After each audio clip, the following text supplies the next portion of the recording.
ಕರ್ತನಲ್ಲಿ ಪ್ರೀತಿಯ ಆಸುರ ಟಿವಿ ವೀಕ್ಷಕರೆಲ್ಲರಿಗೂ ಅಂತ್ಯಕಾಲ ಈ ಕಾರ್ಯಕ್ರಮದಲ್ಲಿ ನಾವು ಆತ್ಮೀಯವಾಗಿ ನಿಮ್ಮನ್ನು ಸ್ವಾಗತಿಸ್ತೇವೆ.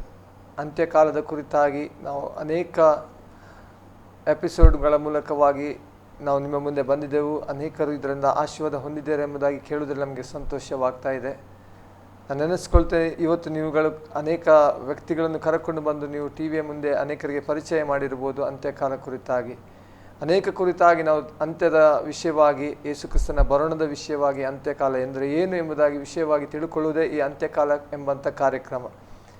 ಈ ಸಮಯದಲ್ಲಿ ಈ ಅಂತ್ಯಕಾಲ ಕಾರ್ಯಕ್ರಮಕ್ಕೆ ಚರ್ಚಿಸುವುದಕ್ಕಾಗಿ ನಮ್ಮ ಮಧ್ಯದಲ್ಲಿ ಮತ್ತೊಂದು ಆವರ್ತಿ ಉಡುಪಿಯಲ್ಲಿ ಸೇವೆ ಮಾಡುತ್ತಿರುವಂಥ ಪಾಸ್ಟರ್ ವಿಜೆ ಅಬ್ರಹಂ ಅವರಿದ್ದಾರೆ.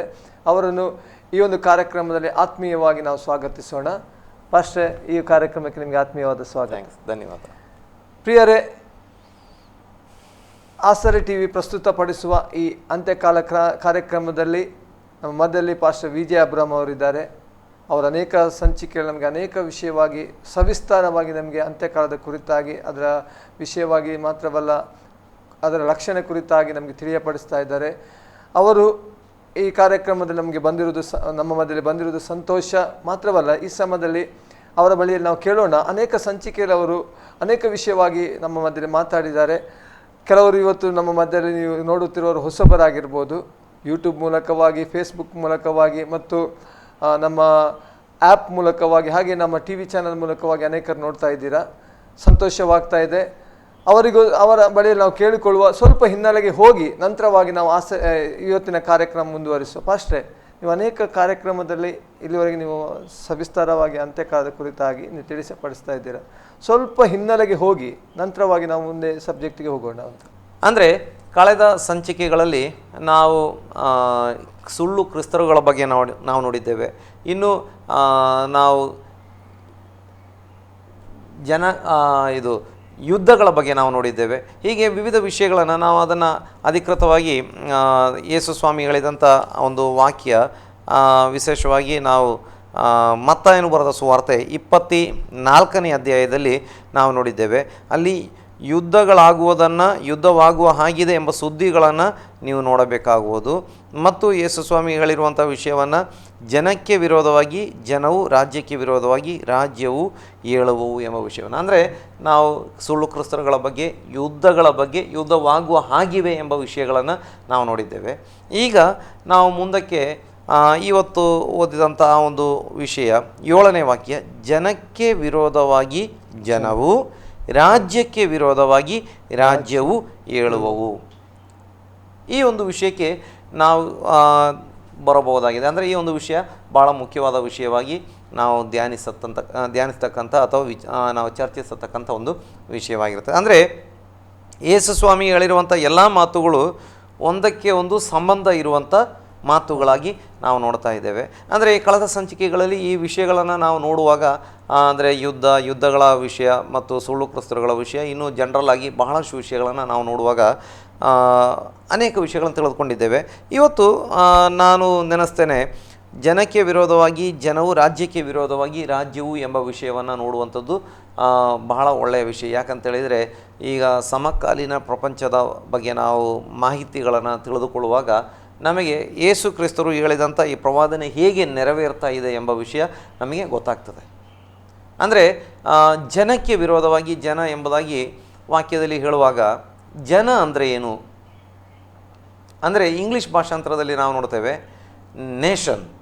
ಓಕೆ, ಈ ಕಾಲದಲ್ಲಿ ನೇಷನ್ ಎಂಬಂಥ ಒಂದು ಅರ್ಥ ಏನಂತ ಹೇಳಿದರೆ ರಾಜ್ಯ ಎಂಬುದಾಗಿ ಅಥವಾ ದೇಶ ಎಂಬುದಾಗಿ ಈ ಕಾಲದಲ್ಲಿ ಇಂಗ್ಲೀಷ್ ಒಂದು ಅರ್ಥವನ್ನು ನಮ್ಮ ಸಮಕಾಲೀನ ಪ್ರಪಂಚದಲ್ಲಿ ಕೊಡ್ತಾ ಇದ್ದಾರೆ. ಅಂದರೆ ಬಹಳಷ್ಟು, ಅಂದರೆ ಈಗ ನೇಷನ್, ನ್ಯಾಷನಾಲಿಟಿ, ಇನ್ನು ನ್ಯಾಷನಲೈಸೇಷನ್, ನೇಷನ್. ಈಗ ಪ್ರಧಾನಮಂತ್ರಿ ದೇಶವನ್ನು ಉದ್ದೇಶಿಸಿ, prime minister will address to the nation, ಈ ರೀತಿಯಾಗಿ ಎಲ್ಲ ನಾವು ನೋಡ್ತೇವೆ. ದೇಶವನ್ನು ಉದ್ದೇಶಿಸಿ ಭಾಷಣ ಮಾಡುತ್ತಾರೆ. ಈ ರೀತಿ ನಾವು ನೇಷನ್ ಎಂಬಂಥ ಮೂಲ ಅರ್ಥದಿಂದ ನಾವು ಈಗ ಒಂದು ಗಡಿಯ ಒಳಗೆ ಇರುವಂಥ ಜನ ಎಂಬ ಅರ್ಥದಲ್ಲಿ ನಾವು ನೋಡ್ತಾ ಇದ್ದೇವೆ. ಇದರ ಮಧ್ಯದಲ್ಲಿ ಪಾಸ್ಟರ್, ಈಗ ಇದು ಜನಕ್ಕೆ ವಿರುದ್ಧವಾಗಿ ನಿಮ್ಮ ಅಂದರೆ ಇದು ಮೂಲ ತಾತ್ಪರ್ಯ ಅಂತ ಹೇಳುವುದಾದ್ರೆ ಅದು ನೇಷನ್ ಬಗ್ಗೆ, ಒಂದು ದೇಶದ ಬಗ್ಗೆ ಸೂಚಿಸಾಗಿ ಹೇಳಲ್ಪಟ್ಟಿದೆ. ಅಂದರೆ ನೇಷನ್ ಎಂಬಂಥ ಒಂದು ಮೂಲ ಅರ್ಥಕ್ಕೆ ನಾವು ಬರುವಾಗ ಅದು ಒಂದು ದೇಶದ ಒಳಗೆ ಇರುವಂಥ ಜನ ಎಂಬುದಾಗಿ ಅರ್ಥ ಬರುವಂಥದ್ದಲ್ಲ. ಅಂದರೆ ಈ ಕಾಲದ ದೇಶಗಳು ಹಳೆಯ ಕಾಲದ ದೇಶಗಳಿಗೂ ವ್ಯತ್ಯಾಸ ಇದ್ದವು. ಹಳೆಯ ಕಾಲದ ದೇಶಗಳು ಅಂದರೆ ವಿಶೇಷವಾಗಿ ವಾಕ್ಯದಲ್ಲಿ ಹೇಳಿರುವಂಥದ್ದು ಒಂದು ನೇಷನ್ ಅಂತ ಹೇಳಿದರೆ ಒಂದು ನಿರ್ದಿಷ್ಟ ಭಾಷೆಯ ಜನರು ಎಂಬುದಾಗಿ. ಈ ಸತ್ಯವೇದದಲ್ಲಿ ಈ ವಾಕ್ಯಗಳನ್ನು ಹೇಳಿದಂಥ ಕಾಲಕ್ಕೂ ಈ ಕಾಲಕ್ಕೂ ಭಾಳ ವ್ಯತ್ಯಾಸ ಇದೆ. ಆದರೆ ಆ ಹೇಳಿದಂಥ ಪ್ರವಾದನೆಗಳು ಆ ಕಾಲದಲ್ಲಿ ಯಾವ ಅರ್ಥದಲ್ಲಿ ಹೇಳಲಾಗಿತ್ತು ಅದೇ ಅರ್ಥದಲ್ಲಿ ಈ ಕಾಲದಲ್ಲಿ ನೆರವೇರ್ತದೆ. ಆದರೆ ಈಗಿನ ಒಂದು ದೇಶಗಳ ರೀತಿಗಳು, ಈ ದೇಶಗಳ ಅಸ್ಥಿವಾರಗಳು ಬೇರೆ ರೀತಿ ಇರೋದರಿಂದ ಇದನ್ನು ಅರ್ಥ ಮಾಡ್ಕೊಳ್ಳೋದು ಸ್ವಲ್ಪ ಕಷ್ಟ ಆಗ್ತದೆ. ಈ ಕಾಲದಲ್ಲಿ ಜನಾಂಗಕ್ಕೆ ವಿರೋಧವಾಗಿ ಯುದ್ಧ ಮಾಡ್ತಾರೆ ಅಥವಾ ಎದ್ದೇಳ್ತಾರೆ ಅಥವಾ ಜನಕ್ಕೆ ವಿರೋಧವಾಗಿ ಹೋರಾಡ್ತಾರೆ ಅಂತ ಹೇಳಿದರೆ ಕೆಲವೊಬ್ಬರಿಗೆ ಅರ್ಥ ಆಗೋದು ಕಷ್ಟ ಆಗಿರ್ತದೆ. ಅಂದರೆ ಆ ಕಾಲದಲ್ಲಿ ಹೆಚ್ಚು ಕಡಿಮೆ ಎಲ್ಲ ದೇಶಗಳು ಒಂದು ಜನಾಂಗ ಅಂತ ಹೇಳಿದರೆ ಅವರಿಗೆ ಒಂದು ದೇಶವೇ ಇರ್ತಾಯಿತ್ತು.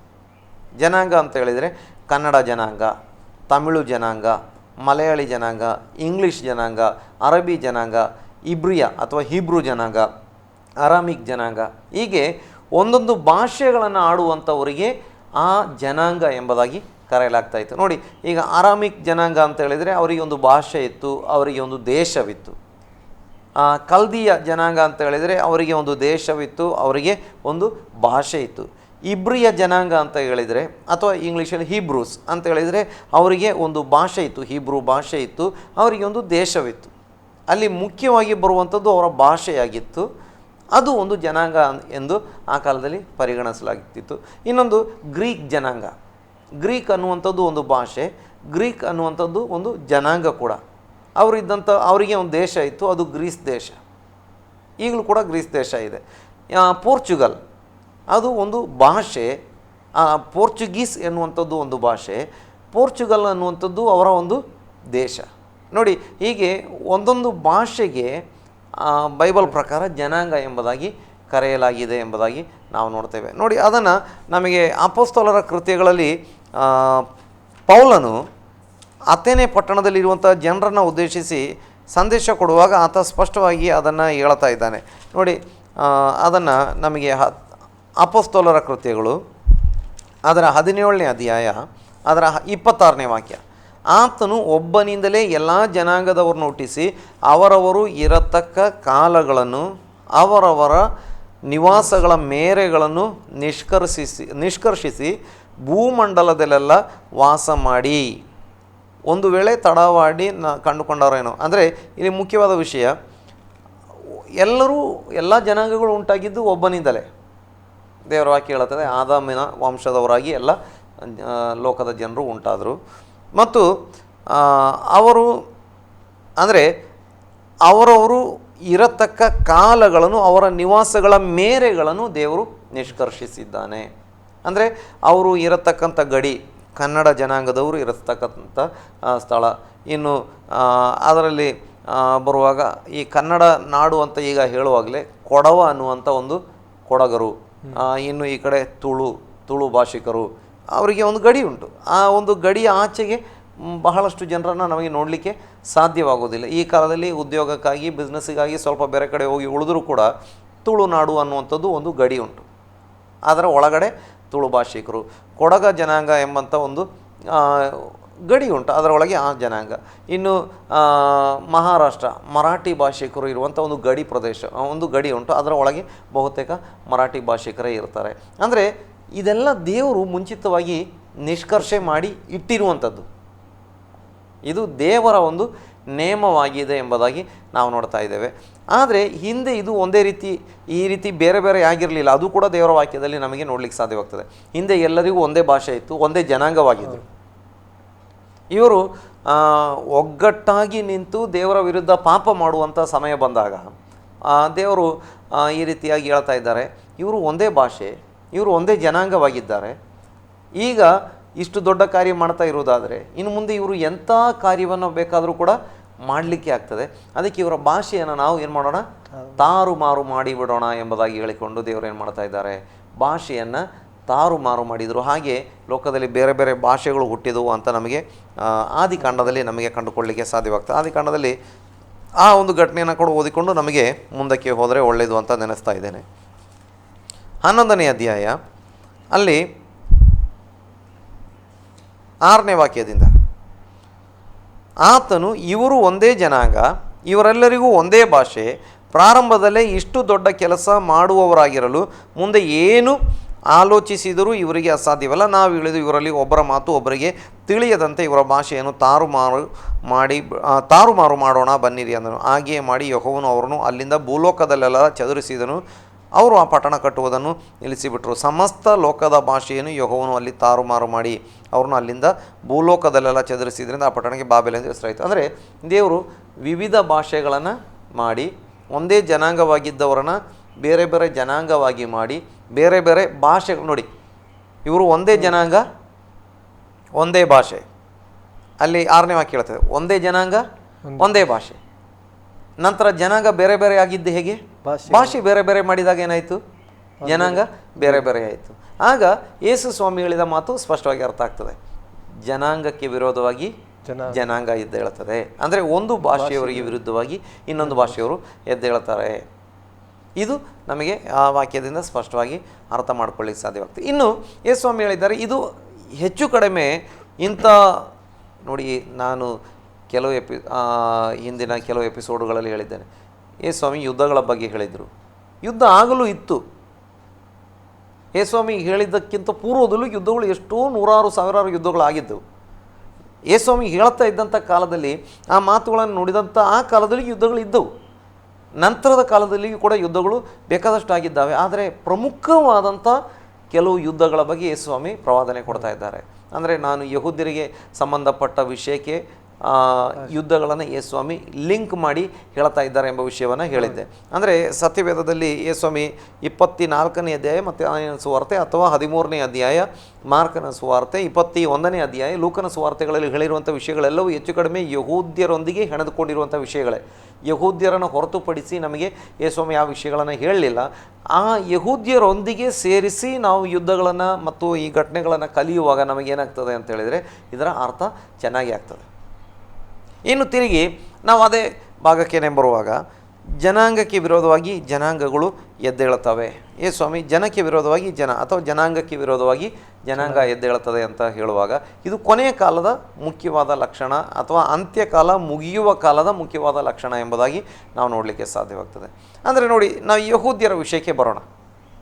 ಈಗ ಪ್ರಪಂಚ ಕಂಡಂಥ ಅತ್ಯಂತ ದೊಡ್ಡ ಒಂದು ನರಮೇಧ ಎಂಬುದಾಗಿ ಹೇಳುವಂಥ ಅಥವಾ ಏನು ಸಾಮೂಹಿಕ ಹತ್ಯೆ ಅಥವಾ ಹತ್ಯಾಕಾಂಡ ಎಂಬುದಾಗಿ ಹೇಳುವಂಥ ರೀತಿಯಲ್ಲಿ ನಡೆದಂಥ ಹತ್ಯಾಕಾಂಡ ಯಹೂದ್ಯರ ಒಂದು ಕಗ್ಗೊಲೆ.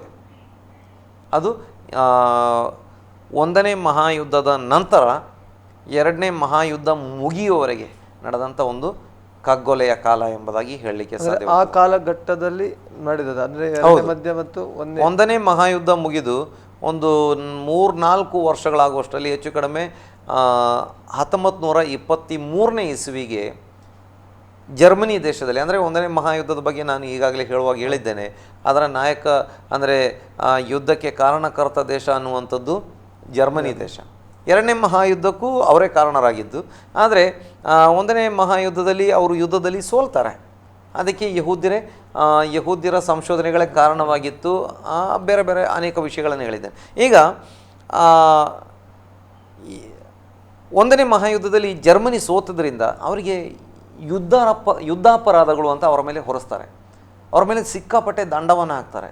ಅವರಿಗೆ ಅನೇಕ ದಿಗ್ಬಂಧನೆಗಳನ್ನು ಇತರ ದೇಶಗಳು ಅಂದರೆ ಇಂಗ್ಲೆಂಡ್ ಅಥವಾ ಬ್ರಿಟನ್ ನಾಯಕತ್ವದ ದೇಶಗಳು ದಿಗ್ಬಂಧನೆಗಳನ್ನು ಇರ್ತಾರೆ, ಯುದ್ಧಾಪರಾಧಗಳನ್ನು ಹೊರಿಸ್ತಾರೆ, ಬಹಳ ದೊಡ್ಡ ಸಂಖ್ಯೆಯ ದಂಡವನ್ನು ವಿಧಿಸ್ತಾರೆ. ಈಗ ಏನಾಗ್ತದೆ, ಈ ಎಲ್ಲ ಅಪಮಾನದಿಂದ ಇದ್ದಂಥ ಜರ್ಮನಿ ದೇಶ ಅಲ್ಲಿ ಅರಾಜಕತ್ವ ಥರ ಆಗ್ತದೆ. ಕೊನೆಗೆ ಹಿಟ್ಲರ್ ಅಧಿಕಾರಕ್ಕೆ ಬರ್ತಾನೆ. 1923ನೇ ಇಸ್ವಿಯಲ್ಲಿ ಹಿಟ್ಲರ್ ಅಧಿಕಾರಕ್ಕೆ ಬರ್ತಾನೆ. ಆಮೇಲೆ ಹೆಚ್ಚು ಕಡಿಮೆ 1900 ಪಾರ್ಟಿ ಅಧಿಕಾರಕ್ಕೆ ಬರ್ತದೆ.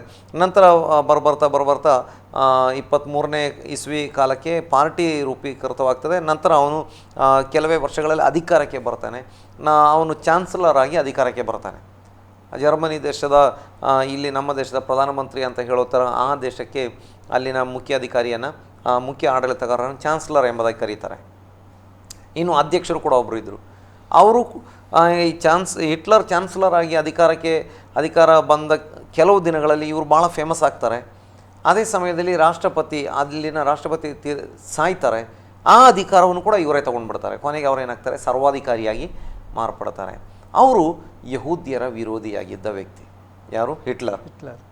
ಅವರ ಉದ್ದೇಶ ಏನಾಗಿತ್ತು ಅಂತ ಹೇಳಿದರೆ, ಇಡೀ ಜರ್ಮನಿಯನ್ನು, ಇಡೀ ಯುರೋಪ್ ಖಂಡವನ್ನು ಯಹೂದ್ಯರಿಂದ ಮುಕ್ತಗೊಳಿಸಬೇಕು, ಅಥವಾ ಯಹೂದ್ಯರು ಇಲ್ಲದ ಒಂದು ಖಂಡವಾಗಿ, ದೇಶವಾಗಿ ಮಾರ್ಪಡಿಸಬೇಕು ಅನ್ನುವಂಥದ್ದು ಅವರ ಗುರಿ. ಇಡೀ ಯುರೋಪ್ ಖಂಡವನ್ನು. ಅದಕ್ಕೆ ಅವರು ಆ ಒಂದು ವಿಷದ ಬೀಜವನ್ನು ಜರ್ಮನಿಯಲ್ಲಿದ್ದಂಥ ಬೇರೆ ಜನರ ಮೇಲೆ ಅವರು ಪ್ರಯೋಗಿಸ್ತಾರೆ. ಅಂದರೆ ನ್ಯಾಷನಾಲಿಟಿಯನ್ನು ಬೆಳೆಸ್ತಾರೆ.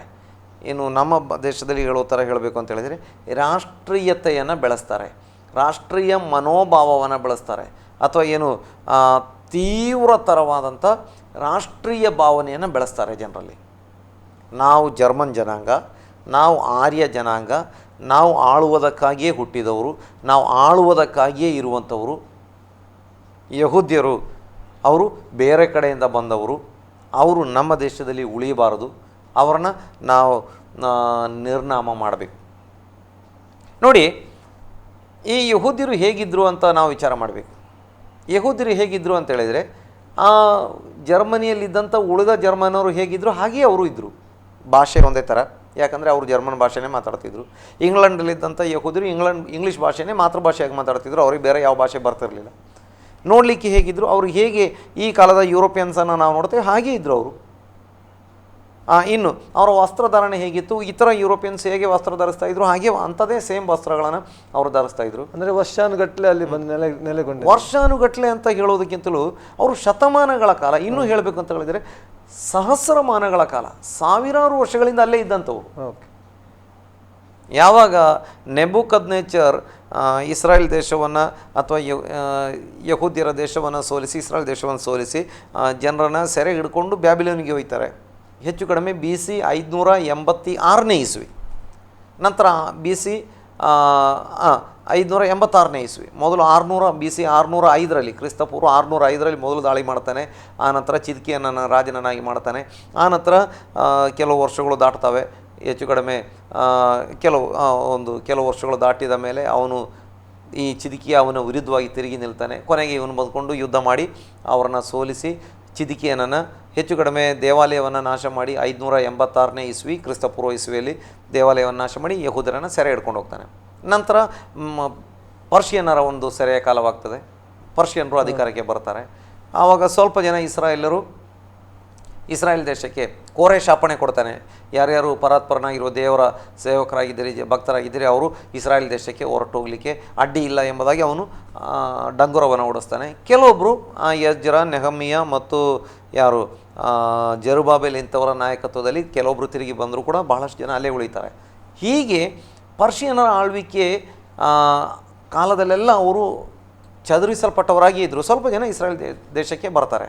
ಇದರ ನಡುವೆ ಒಂದು ಪಾರ್ಶ್ವ, ನೀವೀಗ ಕಳೆದ ಸಂಚಿಕೆಯಲ್ಲಿ ಹೇಳಿದ್ದೀರಾ, ಈ ಮೊದಲನೇ ಮಹಾಯುದ್ಧ ಆದಾಗ ಅವರಿಗೊಂದು ಪರ್ಮಿಷನ್ ಸಿಗ್ತದಲ್ವಾ, ನೆಲೆ ಆಗ್ಬೋದು. ಈಗ ಯಹೂದ್ಯರು ಇನ್ನೂ ಸಹ ನೀವು ಹೇಳ್ತಿದ್ರೆ ಯುರೋಪ್ನಲ್ಲಿ ನೆಲೆಯಾದವರು ವರ್ಷಾನುಗಟ್ಟಲೆ ಅಲ್ಲಿ ಇದ್ರು ಅಂತ. ಹೌದು, ಅಂದರೆ ಅವರು ಇದ್ದಾರೆ, ಅವರನ್ನು ಸರ್ವನಾಶ ಮಾಡಬೇಕೆಂದು ಅಲ್ಲ, ನಾನು ಅದೇ ವಿಷಯ ಹೇಳ್ತಾ ಇದ್ದೇನೆ.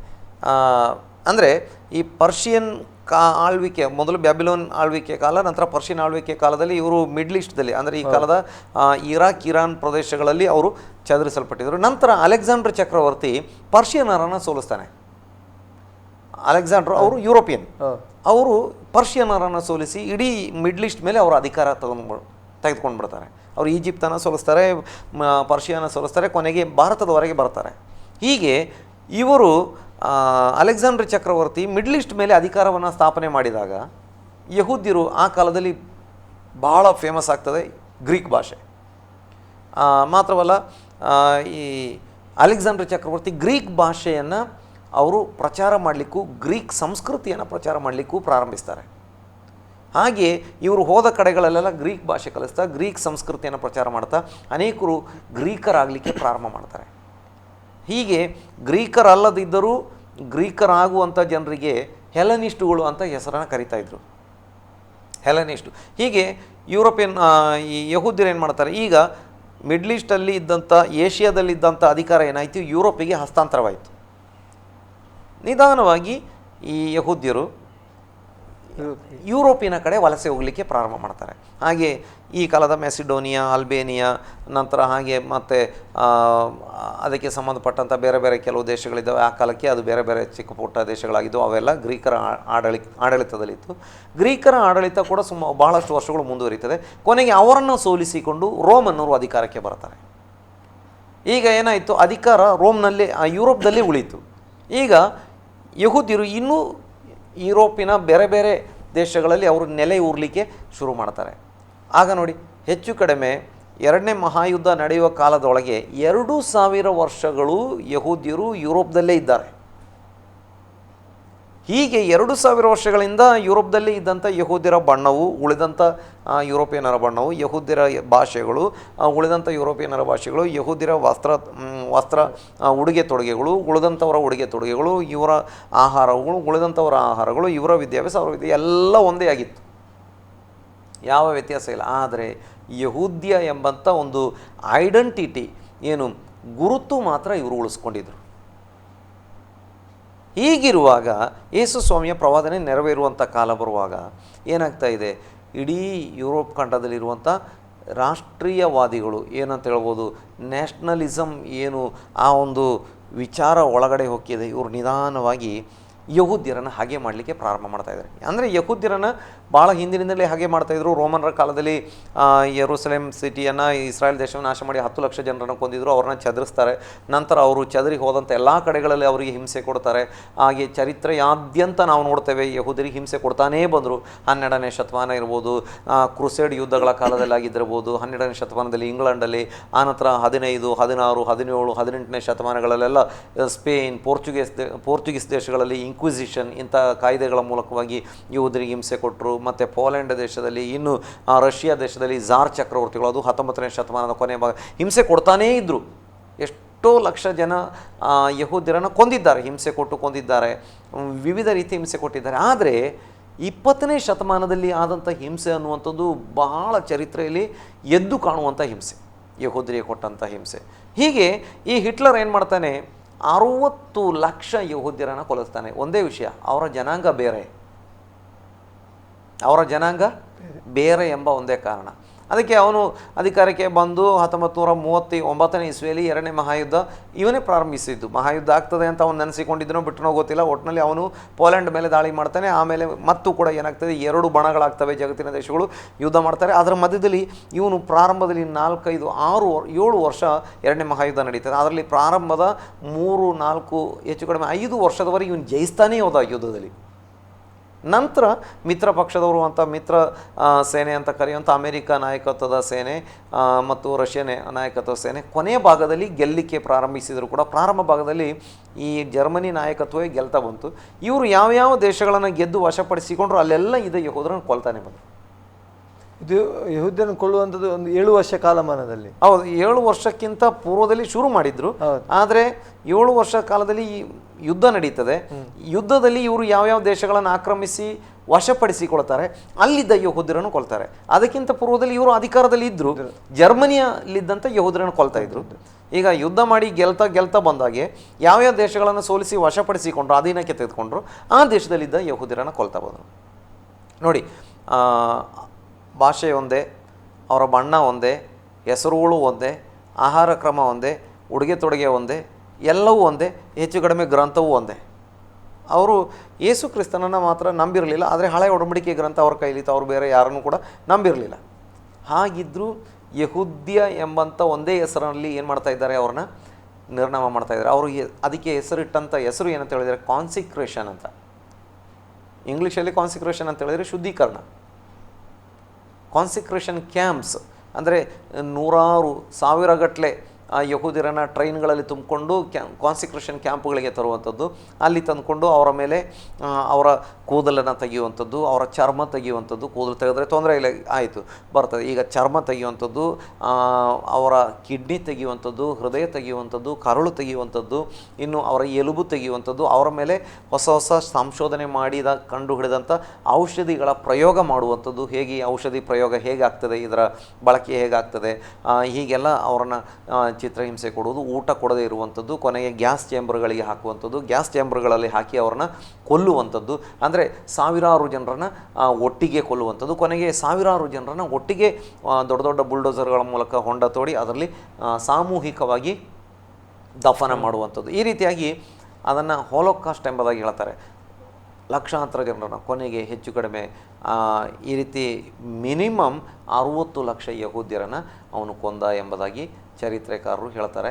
ಅಂದರೆ ಅದರ ಎಲ್ಲ ಪುರಾವೆಗಳು ಇವತ್ತು ಜರ್ಮನಿ ದೇಶದಲ್ಲಿ ಇದೆ ಮತ್ತು ಬೇರೆ ದೇಶಗಳಲ್ಲಿ ಮ್ಯೂಸಿಯಂಗಳಲ್ಲಿ ಯಹೂದ್ಯರ ಅವತ್ತು ಕೊಲ್ಲಲ್ಪಟ್ಟಂಥ ಯಹೂದ್ಯರ ಚಪ್ಪಲಿಗಳು, ಕೋಟುಗಳು, ಪ್ಯಾಂಟುಗಳು, ಅವರ ಕೂದಲುಗಳು, ಬಹಳಷ್ಟು ಜನರ ಇದನ್ನೆಲ್ಲ ತೆಗೆದು ಹಾಕಿದ್ರು. ಅದೆಲ್ಲ ಇವತ್ತು ಕೂಡ ಮ್ಯೂಸಿಯಂಗಳಲ್ಲಿ ಹೋಲೋಕಾಸ್ಟ್ ಮ್ಯೂಸಿಯಮ್ಸ್ ಅಂತ ಮಾಡಿಕೊಂಡು ಅದನ್ನು ಕೆಲವು ಕಡೆ ಪ್ರದರ್ಶನಕ್ಕೆ ಇಟ್ಟಿದ್ದಾರೆ. ಅಂದರೆ ಜನಾಂಗಕ್ಕೆ ವಿರುದ್ಧವಾಗಿ ಜನಾಂಗ ಹೇಳ್ತದೆ, ಅದರಲ್ಲಿ ಮುಖ್ಯವಾಗಿ ಯಹೂದ್ಯರಿಗೆ ವಿರುದ್ಧವಾಗಿ ಎಲ್ಲ ಜನಗಳು ಎದ್ದೇಳಲಿಕ್ಕೆ ಶುರು ಮಾಡಿದವು. ಇದು ಒಂದು ಬದಿ. ಒಂದು ಸಣ್ಣ ವಿರಾಮದ ನಂತರ ನಾವು ತಿರುಗಿ ಒಂದೇ ಅಂತ್ಯಕಾಲ ಕಾರ್ಯಕ್ರಮಕ್ಕೆ ನಾವು ಬರಲಿಕ್ಕಿದ್ದೇವೆ. ತಪ್ಪದೆ ವೀಕ್ಷಿಸಿ ಆಸರೆ ಟಿವಿ.